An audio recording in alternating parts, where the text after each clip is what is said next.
Okay, hello everyone. Tanya here, and I'm here with Nathan Baws.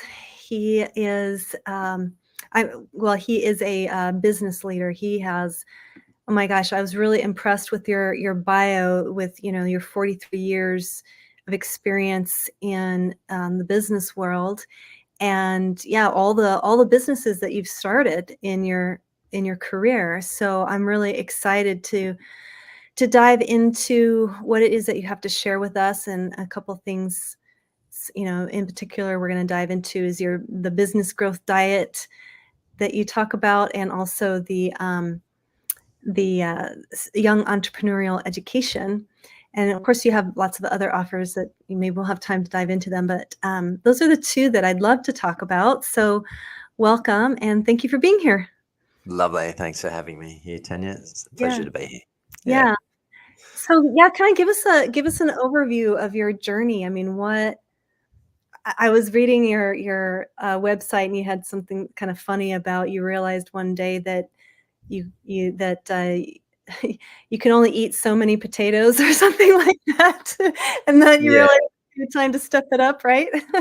Yeah. Look, at a young age, I realized I was eating a ridiculous amount of potatoes. I was at 6 years old and realized pretty soon that it was a little excessive. And I figured it out that, well, potatoes are pretty cheap. And obviously, at that age, I was being brought up by my mum, single parent, and my sister was with me as well. And we didn't have a lot of money. So it was default potatoes again every night. So at about 6, I realized I didn't want to keep eating that many potatoes. So I remember I spent some time at my cousin's farm, and I spent a week there. And I said to my cousin, "Hey, Jerem, mate, I can't look at another potato again. And by the end of this week, I want to actually make some money so I can buy some other food. I'd love to see a bit of meat on the plate." so Mhm. um, so we set out to we were determined to make some money. And funny enough, at 6 years of age, you have no idea about how to make money. And I think that's probably led into some of my other businesses now, where we're actively teaching kids how to make money. But at that age, at 6, I was thinking making money was physically getting coins and building notes. What do you know at that age? So we looked around. We were on his farm in the middle of nowhere for a week, and we looked around and we found the closest thing that looked like money, which was his dad's beer bottles. The caps on the beer bottles, we thought they looked like coins, so we thought, genius idea. Why don't we just get a permanent marker and write 20 cents on the coin? And we had made our first money. So we went through a bit of a learning curve. That didn't really pan out too well. But we realized we put all our skills together and said, "Hey, well, what are we good at? Maybe we can start a business."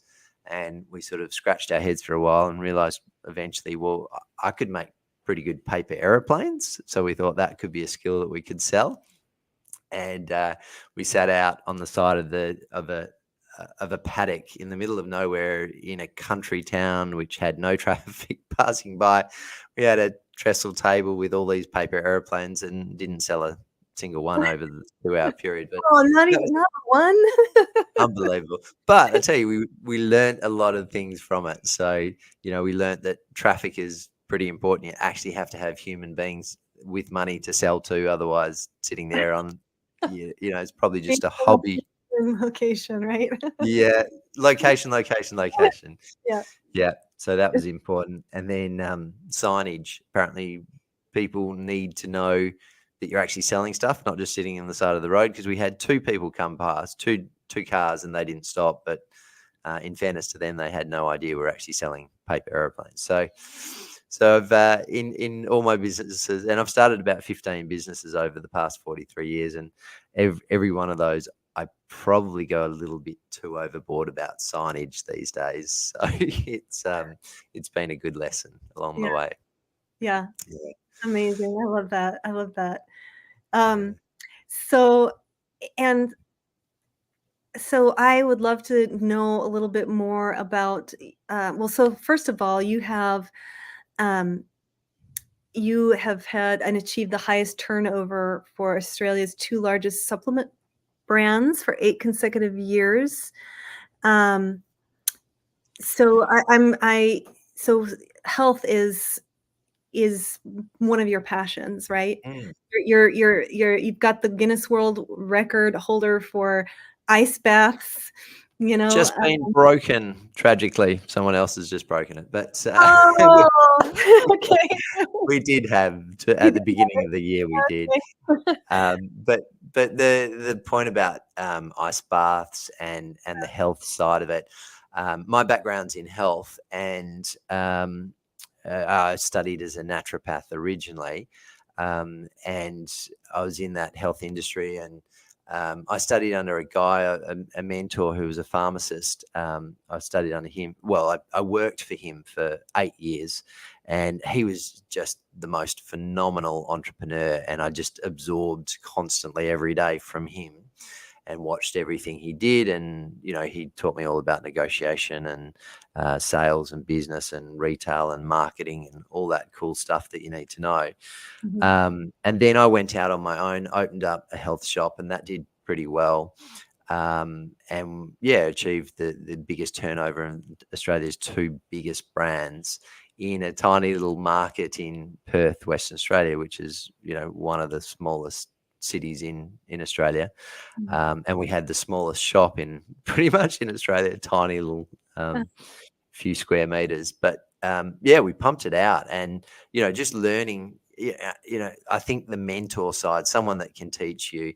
I mean, I was lucky enough to work for him, get paid, and learn at the same time, and it just fast tracks your knowledge so much, so that when I was ready to go out on my own in business, I had all the skill sets there. I knew what to do and how to sell and how to position the products and all that sort of stuff that you need to know. And it just went crazy. So after that, I opened up another couple of health shops. They all did really well. And then I built a supplement brand that I sold across Australia.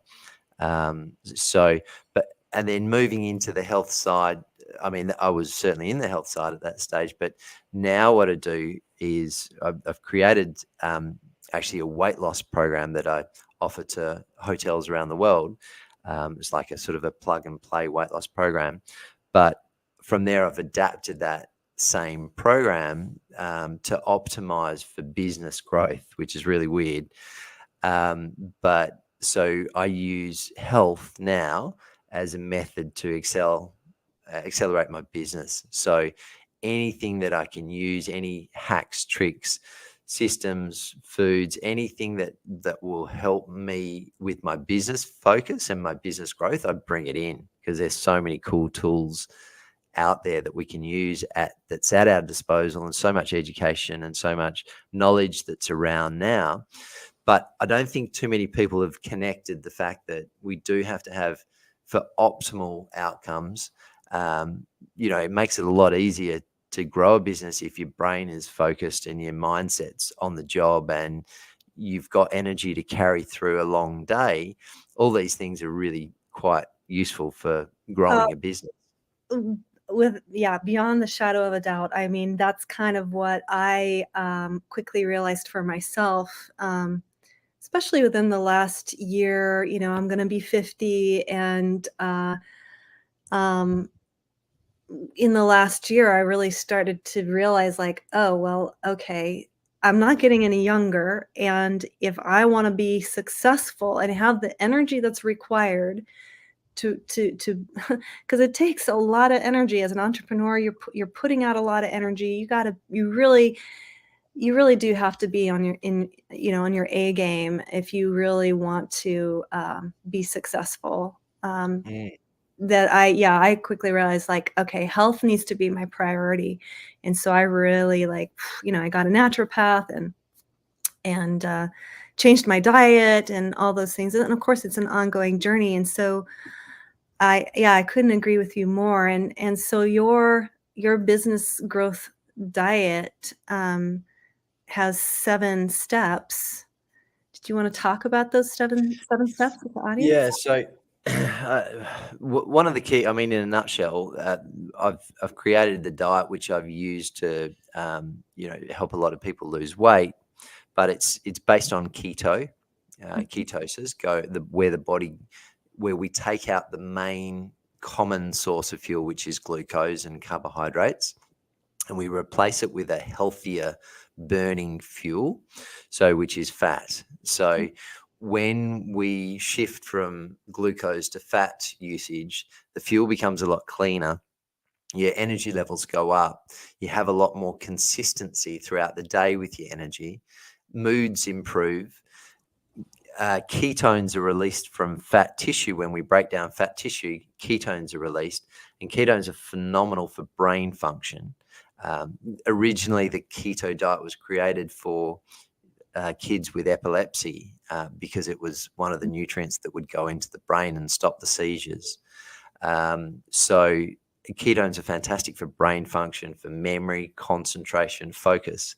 So it's like all these cool things, all these cool benefits are phenomenal for business, because you need all those things to maximize your business, and no one really connects the dots.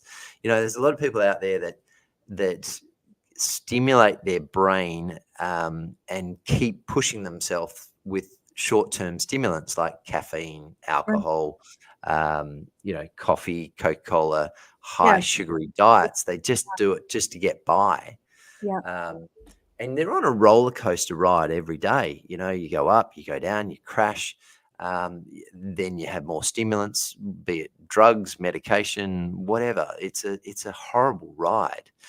And I just love the idea of more consistently awesome energy. So that's why I originally did the keto weight loss program, which I've been running in clinical practice for 20 plus years. And then I adapted to hotels because I realized, when people go on holidays, I'd love, personally, I remember when I started this program, it was back in July last year, and I was on holiday with 10 of my family members, and we were in Thailand in a lovely hotel, and I was eating keto, and the rest of them were just throwing everything they wanted down their throat, despite my best intentions to educate and steer them in the right direction.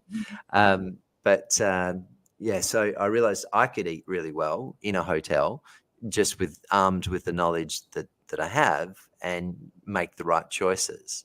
So that's where that came in, to offer it to other hotels as a package where people can choose to stay healthy when they holiday. And then what eventuated from that is because I help a lot of people with their business. I just love any sort of business. I love helping people grow their businesses. And, physically, nutritionally, health is such a key part of my background. And as we've discussed, it's a key part of business. So if we bring in the health side, if we bring in the mindset side, and if we bring in the business growth side, we've got this ultimate package of just hitting it from every angle that we can, and using every tool in the toolbox. And that's where the business growth diet came from, was just everything we can bring in to maximize our business outcomes and give great energy, great brain function, and good business results as the end game. Are there, when you say that you, is there a certain criteria as far as what kind of businesses you work with? Any and all. I love variety.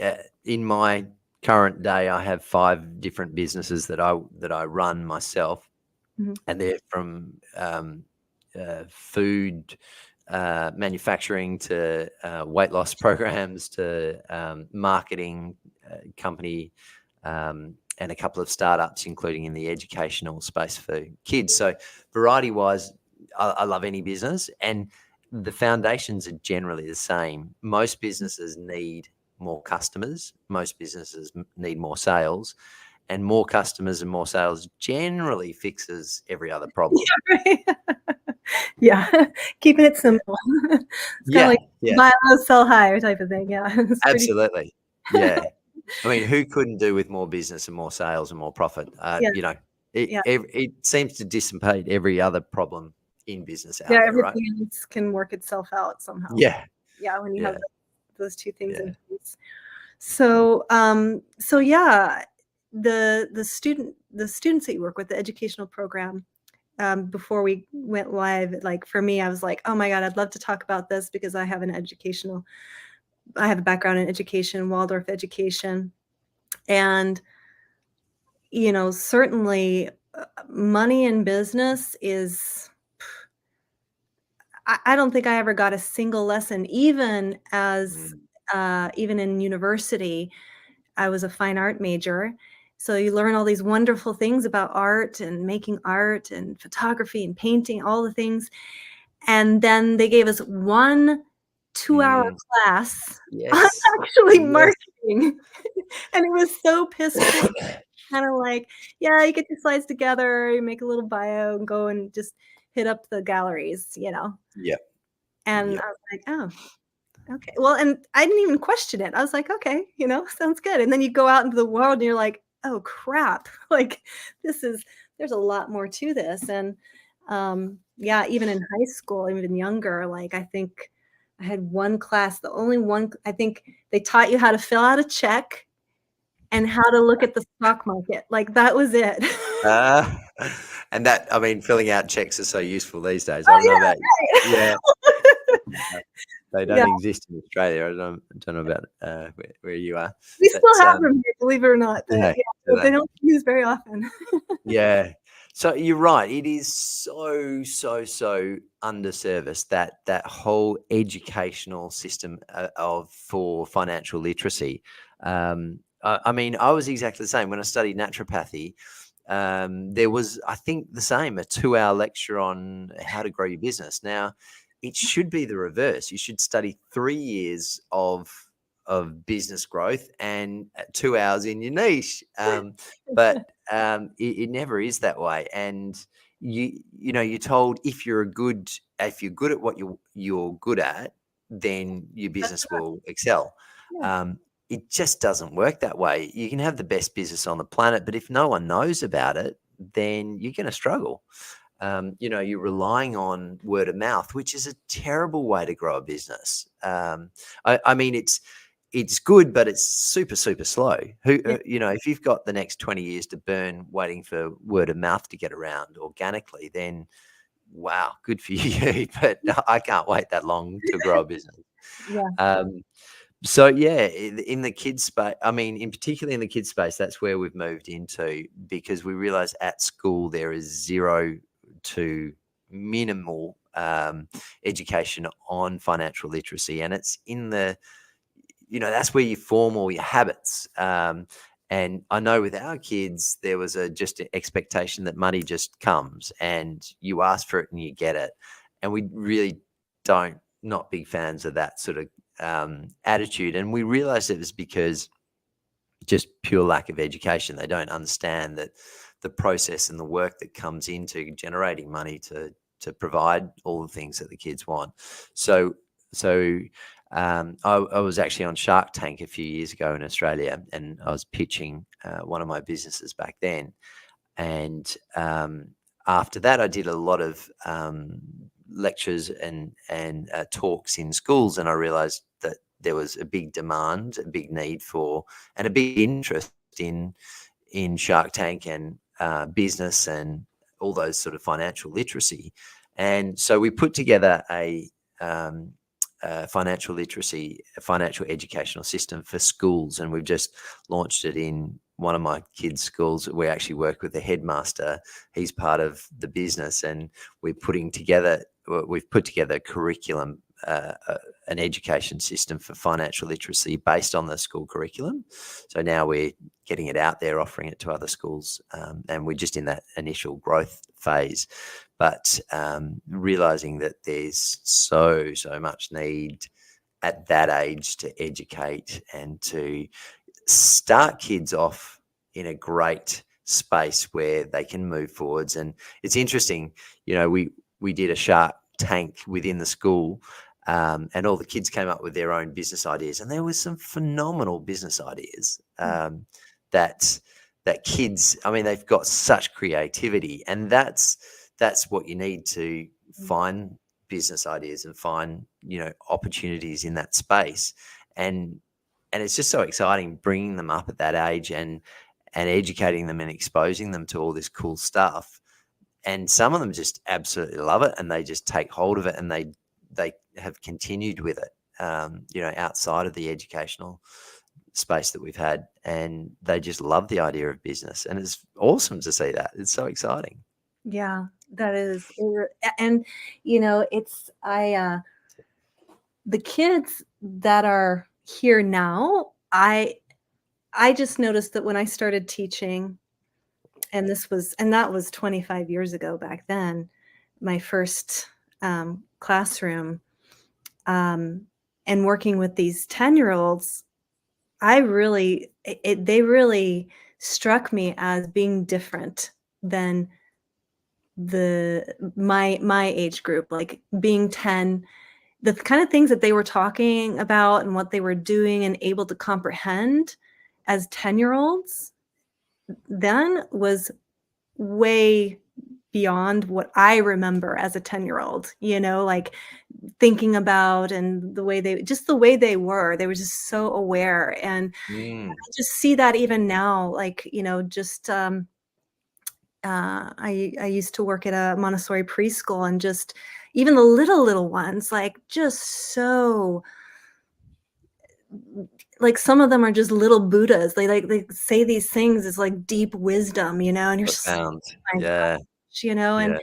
and so to empower them with uh to support them, like, with their creativity, and to teach them that, yeah, you can actually channel that into something, and actually, yeah, to create a business, and for that to be able to to be available to those kids that are, maybe more wired that way, or more, interested in that direction, um, Mm. is powerful, to kind of give them a head start.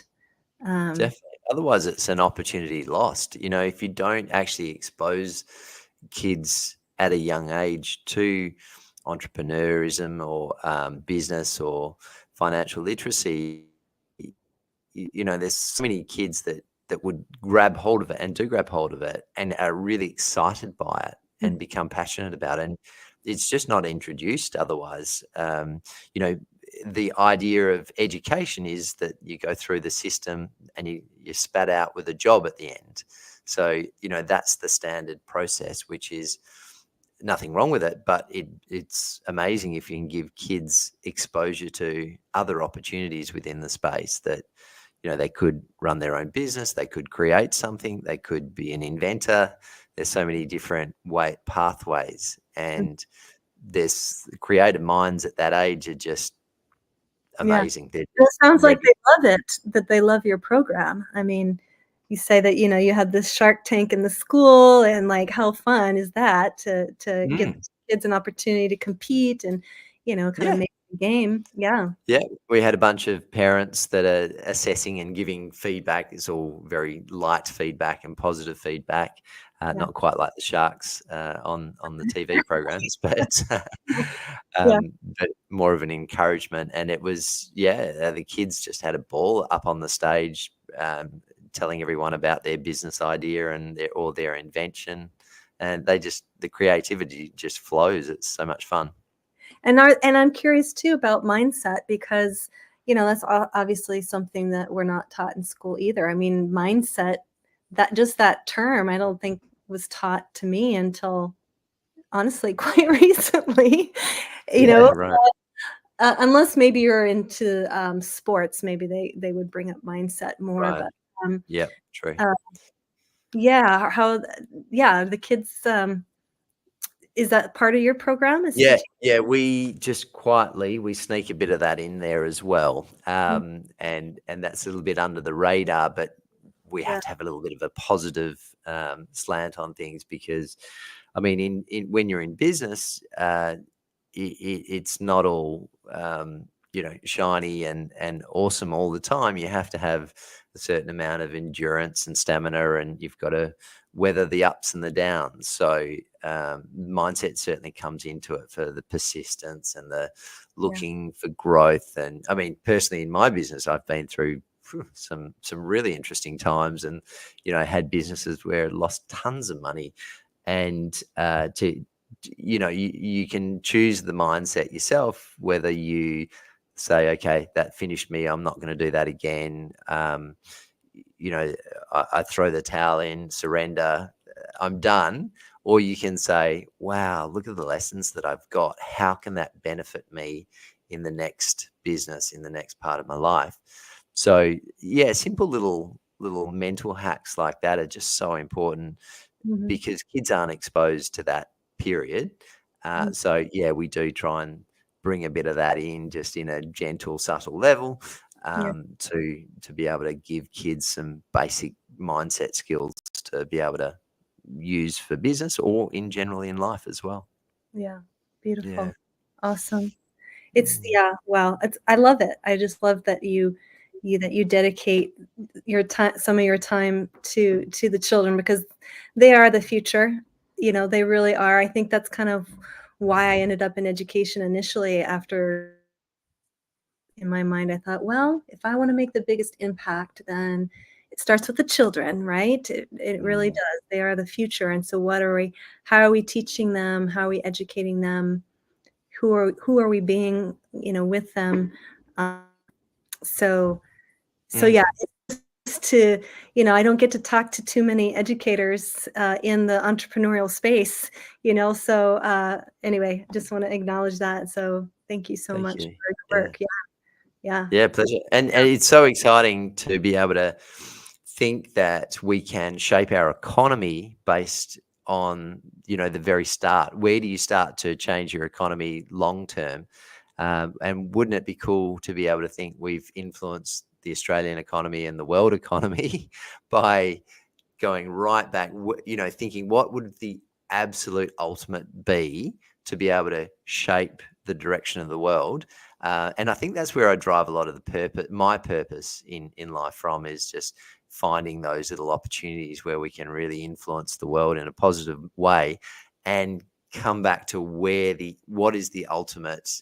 And it would be just training kids at a young age to be more entrepreneurial, to be more financially effective, Yeah. and so that's what excites me. Yeah. Yeah. And they really, I think, they're the ones that that are gonna be facing the really tough situations that we're in, Mm. unfortunately. But I tend to come from the belief that, well, they chose to be here. These souls chose to be here at this time to face what it is we're facing right now. And yeah, I think that um, they hold so much potential. And of course, the more that we support them and empower them, then yeah, definitely we could see some amazing things happen, right, in the next several decades. So it's Yeah, love to be at the cutting edge of that. That sounds yeah, fun. yeah, Yeah. for sure. Yeah. Um, is there anything else you'd like to share with the audience before we sign off? If anyone wants, I love talking business, and I love growing businesses. And so, if anyone has business out there that they want to grow, we've just started a monthly connect, completely free, where we just jump on. You can go to my website, nathanbaws.com, and register there, and we just chat once a month, and you just bring your biggest business hurdles, whatever they are, that's stopping you in growth, because we love growing businesses. So you just bring it, and really friendly, really casual conversation. Myself, one of my business partners, and anyone else, just help you. Sometimes it's good just to have a fresh set of eyes and a fresh perspective. So we Mm, just sort of help with your business growth hurdles. So anyone's welcome to join that. So love to see you that there. that is awesome. That is awesome. Yeah. I'm very generous, and if you're an entrepreneur and you're listening to this, I would definitely take Nathan up on that. Pleasure. Yeah, love to see the people there for sure. Yeah, awesome. Very Yeah. Yeah. Thanks, Tanya. great. Great. Well, thank you so much for your time and for being here. It really was fun to connect and hear what you're up to and what you have to offer. And yeah, and if you're watching this and you have questions, feel free to post them in the comments. And you also see Nathan's website. So reach out to him. He's also on Facebook. That's how we met. And yeah, so much love to everybody. Thank you, Nathan. Thanks so much, Tanya. Take Yep. care. Bye.